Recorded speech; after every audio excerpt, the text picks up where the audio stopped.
Olá, sejam muito bem-vindos ao programa Pão Nosso em Família.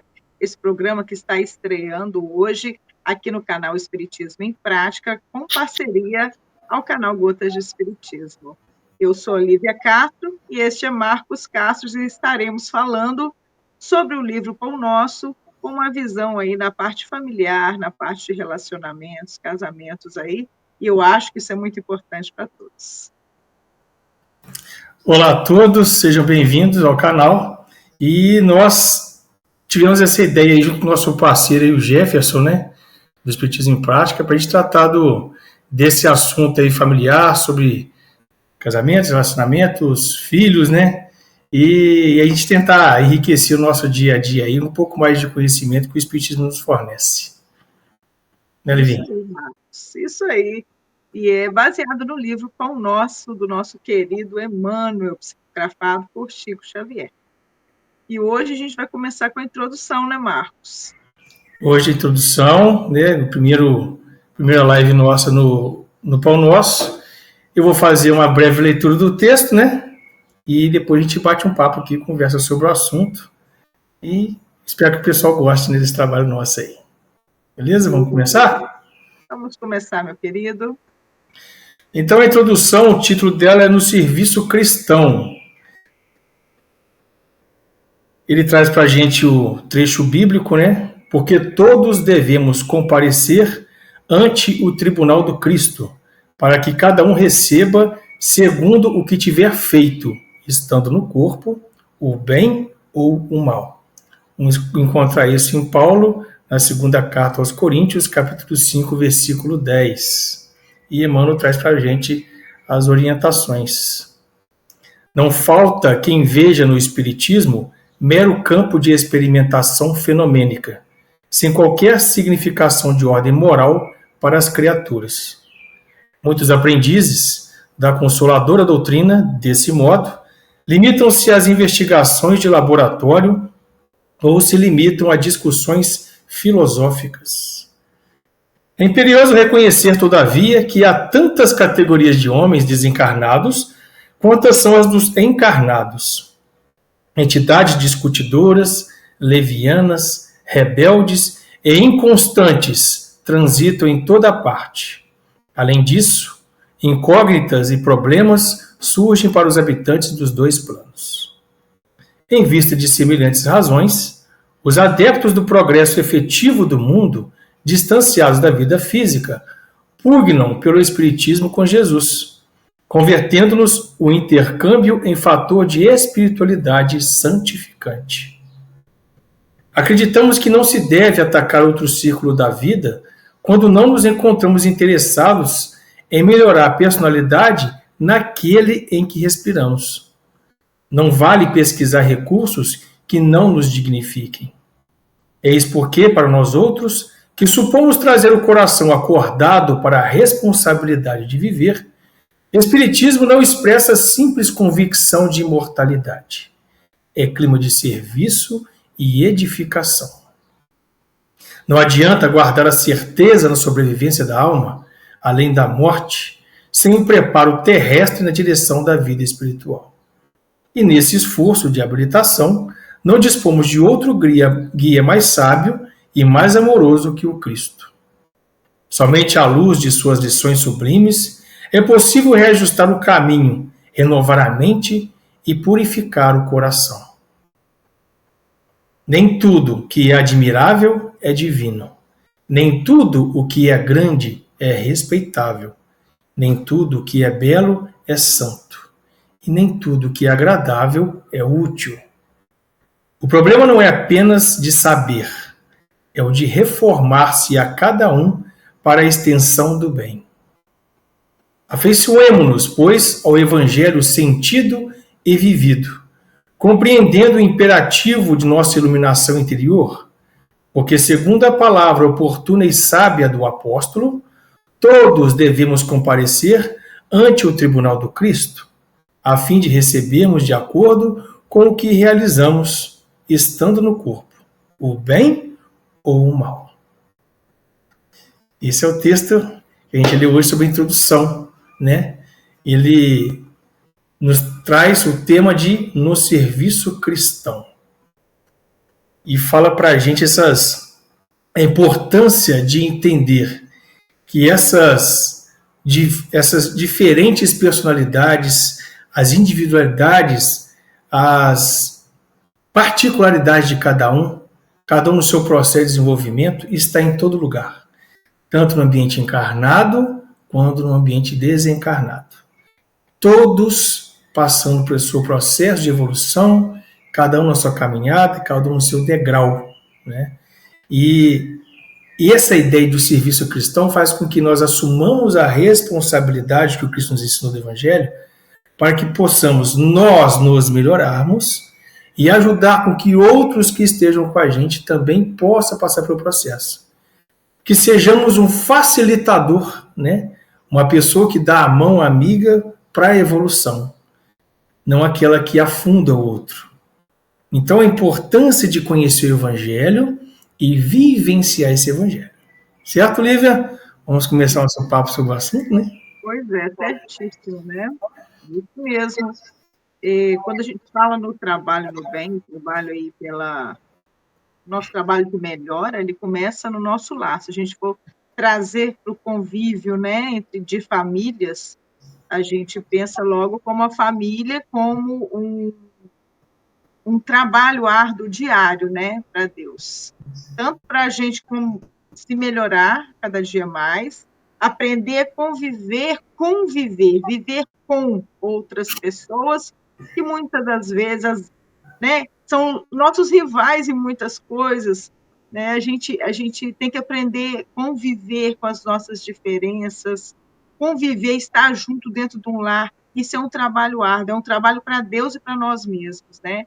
O trabalho de criação de um filho é um trabalho, né? A gente pensa que não, mas é um trabalho, sim. É aquele trabalho da tolerância, aquele trabalho da aceitação, aquele trabalho que você se dispõe a fazer pelo outro, amar ao próximo. O próximo é aquele que está bem próximo nós mesmos, né? Os nossos, né? Da nossa família, que às vezes é tão difícil se amar esse próximo, tem de estar junto com ele, mas, né? Tem dia que está danado o negócio, mas a gente tem que fazer esse trabalho. É um trabalho de desenvolvimento moral nosso, trabalhar nossa paciência, nossa tolerância, nossa atenção para com os nossos, que muitas vezes a gente, né, acha que sempre o que está de fora é melhor, e os nossos familiares não estão, né, tão bons quanto o de lá, mas é porque a gente não está convivendo, né, Marcos, com os defeitos diariamente dos outros. Então, por isso que a gente costuma achar que o outro é sempre melhor. Tem aquele ditado, né, que o jardim, a grama do vizinho é sempre mais verde do que a nossa, mas é porque a gente não vivencia dentro do próprio lar, né, junto com essas pessoas. A partir do momento que cai na rotina, a gente sim tem que entender que também nós somos limitados. Nós somos desafios para outras pessoas. A gente acha que é só o outro que incomoda a gente, né? Não, a gente também incomoda, perturba. A gente, às vezes, se torna provas difíceis para as outras pessoas. E esse trabalho, a gente tem que entender que a gente precisa se melhorar. Né? O quão difícil é e árduo é esse trabalho de tolerância e convivência. E faz parte dessa melhoria. Então, quando a gente consegue entender isso dentro do nosso próprio lar, por isso que existe essa instituição família, né? Para que a gente cuide um dos outros, para que esse amor desenvolva ali dentro dessa família e se torne depois uma família universal. A gente começa com pequenos, né? Pequenos grupos, né? Que são nossas famílias, e o futuro é uma família universal onde todos vão se amar. Então, a gente começa esse treinamento, né, Marcos, dentro do nosso próprio lar. E pegando um gancho nessa sua ideia de família espiritual, né? A gente, por vezes, esquece que existem guardiões, espíritos que zelam por nós. Muitos deles que são afins conosco, né? Por vezes, parentes próximos a nós, e às vezes é um avô, um bisavô, algum outro de relação próxima, de relações anteriores que hoje zelam por nós, assim como nós também zelaremos por aqueles que nós amamos, quando desencarnados e pudermos assumir essa missão, né? Então, a nossa família não se constrange somente a esse grupo pequeno que nós nos relacionamos no dia a dia aqui, às vezes o pai, a mãe, o irmão somente, mas o filho é maior que isso, o grupo é maior. Então, nós, quando estamos em alguma dificuldade, precisamos do amparo, de uma influência positiva, podemos sim orar que estes entes queridos, nossa família espiritual, nossos mentores e guardiões, estão conosco. Então, tirar a ideia de que família é só isso que está aqui. Família é maior que isso. Entender que nós estamos sendo observados e amparados pelo alto e por pessoas muito queridas por nós. Entender também que nós temos outros irmãozinhos aí que a gente falhou com eles e tudo mais, e eles também tendem, ainda equivocados, a atacar não só nós, como nossos familiares, buscar uma brecha, uma falha, uma briga familiar, um atrito que possa ter havido, e estimular a raiva, estimular a falta do perdão ali, a briga constante, o desequilíbrio, a busca de vícios, né? Então nós somos influenciados das duas formas pelo plano espiritual, por entes queridos e aqueles que não nos gostam mais, né? E aí a gente tem que trabalhar essa questão. Que por vezes esse irmãozinho que está tentando afetar um casal recém-namorados e recém-casados, eles podem estar sofrendo influência negativa, mas por vezes estes irmãos que estão lá no erro podem ser convidados a ser os filhos. Ou já está no planejamento anterior ao casal para que eles possam receber esse irmão. E ele é colocado no seio da família e vai virar um filho. Então, de relações anteriores, de convívio comum, de atritos, traições, mortes, né, que possamos ter provocado, e hoje estão na nossa família. Como diz Emmanuel no próprio texto, né, no Serviço Cristão, ele fala que no plano desencarnado e encarnado existem variações de seres, de visão de mundo, de conhecimento, de experiências. Então nós começamos a compreender que nós, com a responsabilidade que temos em família, devemos cuidar de nós próprios, nossa evolução, né, do conhecimento, zelar pelas nossas virtudes, corrigir vícios, não só vícios de matéria, né, de alimentar demais, o cara é o glutão, né, ou um beberrão, um viciado, um alcoólatra, ou usuário de droga, não são somente esses vícios, tem vícios de comportamento. Esbarrou no meu dedinho mindinho, eu já estou brigando e a casa está acabando. Então, tem coisas, somos muito ainda, vou falar, imaturos nas relações, que temos que trabalhar. E aí nós recebemos pessoas como essas aí, para o nosso convívio. Às vezes, a mãe e o pai ficam desesperados que o filho é muito diferente, ou muito agressivo, ou tem um temperamento muito forte, voltado para alguma questão específica, e fala, meu Deus, como é que eu vou fazer com esse menino? Eu não aguento mais ele. Aguenta que ele não está à toa aqui, não. A gente está junto para crescer junto e abraçar essa missão e fazer com que esse nosso querido filho possa evoluir, ser uma pessoa de bem e possa sofrer o menos possível. Como diz o Cristo, o fardo é leve. Para quem segue o Cristo, o fardo se torna leve. E por que se torna leve? Nós começamos a pagar débitos e não criar mais débitos, né? Quando a gente não cria débitos, a gente tira fardo. Vai diminuindo devagarzinho. Não queiramos nós que em uma só encarnação paguemos por mais de 2, 3, 5 mil anos de erro. É impossível que isso aconteça. Então a gente vai no processo, vai entendendo, vai melhorando e fazendo com que estes nossos irmãos que estão dentro do nosso braço familiar aqui, no ambiente físico, possam receber o amor devido, a orientação devida.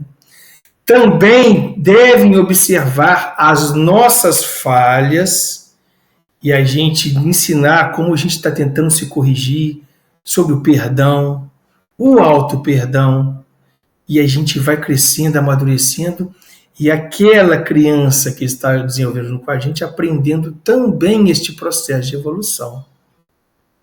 E ela vai se corrigindo também, vendo como a mãe faz, o pai faz, como é que eles corrigem ela, como ela deve se corrigir, como ela pode participar desse contexto de melhora, e a gente vai evoluindo junto.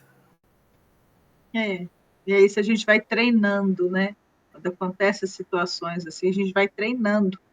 É o treino do bem, é o treino do trabalho, é o trabalho de servir a Deus através da nossa família.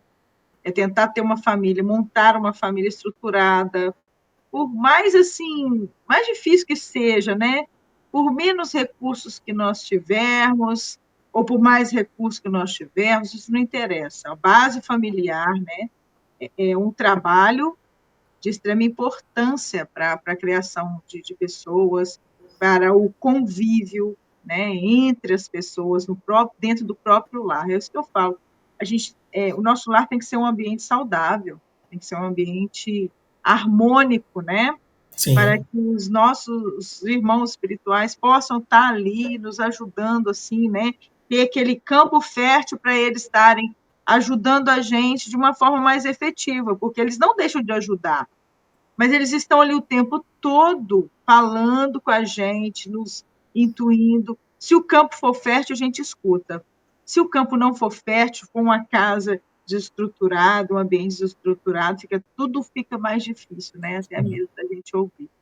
Mas eu acho que esse trabalho, a família como uma instituição, ela tende, né, só a nos fazer crescer, porque o Marcos citou aí o fato, né, da gente receber filhos às vezes difíceis, mas esse receber filhos difíceis está nos treinando ao amor, né, ao perdão. Sim. Muitas das vezes os filhos difíceis, a gente não fala que isso é regra, porque não tem regra, né, dentro do espiritismo, né? Existem possibilidades, mas não quer dizer que é regra. Mas o fato é o seguinte, vindo filhos difíceis, nos ajudam a treinar o nosso amor, o nosso perdão. Se foi um rival de vidas passadas, essa é a oportunidade que Deus dá, né, misericórdia divina, da gente, né, refazer os laços através da família. Se é um irmão difícil, se é um pai que não combina com a gente, se é um filho que não combina, uma mãe que não liga, né, para os É. filhos. Mas a família sim, concretamente, a misericórdia que Deus nos dá, né? O laboratório diário de refazimento, reconstrução, de reatar os laços. Então, que a gente possa, né, aproveitar estes momentos e refletir, né, como está a minha família? O que eu estou contribuindo para o ambiente salutar dentro da minha casa? Será que eu sou aquele que atrapalha? Ou será que eu sou aquele que une, que junta? Né? Será que eu sou aquele que quer levar tudo nas costas, os problemas todos na minha costas? Não é assim. A gente tem que ser aquele que ajuda, mas, ao mesmo tempo, aquele que exemplifica, né? Que dá o exemplo positivo. Que não adianta só falar, né? Que você tem que fazer isso, tem que fazer aquilo. Não, a gente tem que saber exemplificar através do nosso exemplo, de te mostrar o caminho certo, o caminho verdadeiro. Todo mundo é suscetível a erro, todas as pessoas. Eu aqui, o Marcos, nós somos um casal, nós temos uma filha, né? Este ano de 2024, ela tem 8 anos, mas, assim, a gente tenta o máximo possível trazer para ela um, um campo fértil de oportunidades dela se desenvolver, de exemplos, eu e Marcos, né? Por mais às vezes que a gente possa divergir em determinados assuntos com o casal, todos que somos casados aí, moram juntos, a gente entende que uma vida junto, uma vida a dois, cada um pensa de uma forma, mas é o saber se respeitar. Se eu não concordo com ele, ou ele tem uma opinião contrária à minha, a gente não vai, logicamente, se degladiar em frente a uma criança, né, e para ela ver aquilo dali. E sabe o que eu escuto muito? É pais falando assim, mas eu não, eu fico junto por causa do meu filho, né? Mas às vezes fica junto dentro de casa uma situação péssima, de briga, de conflito, de falta de respeito, desarmonia, e a criança vivenciando aquilo tudo ali, vendo aquilo tudo ali. É muito agressivo para Então, criança. é agressivo e não é saudável, né? Então a gente tem que repensar assim nas nossas atitudes, como que a gente vai lidar no dia a dia, que postura que eu tenho que ter na frente dos meus filhos. Não é de qualquer jeito. Pensar, eu sou livre, eu faço o que eu quiser. Não, a partir do momento que você resolveu ter uma família, não é bem assim, né? Nós temos um livre-arbítrio limitado também. A gente tem que ter bom senso. A gente tem que saber que a gente é responsável por aquele filho que eu optei a ter, né? A vida dele, no início ali, nós somos a base. Né? Os pais são a base. Não tem essa de eu vou jogar para cima de outra pessoa, minha responsabilidade. Não, é minha mesmo. Eu tenho que estar ali junto, eu tenho que ensinar, através de quê? Através do exemplo. Então, a gente, como casal, claro que a gente não é perfeito, mas a gente procura o máximo possível a fazer as coisas, né, dar certo. Temos aí a doutrina espírita que tanto nos esclarece, né, dentro de todas as situações. Então, a gente faz o possível. E eu acho que esse realmente é o trabalho. A gente pode errar, mas a gente tenta acertar o tempo todo, que eu acho que isso é mais importante, né, Marco? Exato, Lívia. Falou tudo. Esse programa visa isso, né? Trazer esse texto aí de Emmanuel para esclarecer para a gente e a gente comentar um pouco sobre o uso do Espiritismo, o uso do conhecimento adquirido no Espiritismo para no nosso dia a dia. Obrigado. Isso mesmo, gente. Então, gostaríamos aqui de agradecer, né, a parceria aqui com o Jefferson, do Espiritismo na Prática, agradecer a todos que nos assistiram, pedindo a vocês aí, né, que vamos difundir o Espiritismo, vamos difundir boas práticas, vamos levar o Espiritismo a mais lugares, com vídeos, palestras espíritas, que a gente possa divulgar mais coisas boas, que a gente possa divulgar mais sobre o Evangelho de Jesus, que nos traz tantas coisas maravilhosas. Então, gente, estaremos aqui com vocês agora, quinzenalmente, aqui no canal Espiritismo na Prática, tá? Que também está em parceria com Gotas de Espiritismo, e será um prazer aqui estarmos com vocês. Espero que vocês tenham gostado e até o próximo programa, se Deus quiser. Tchau, gente. Até a próxima.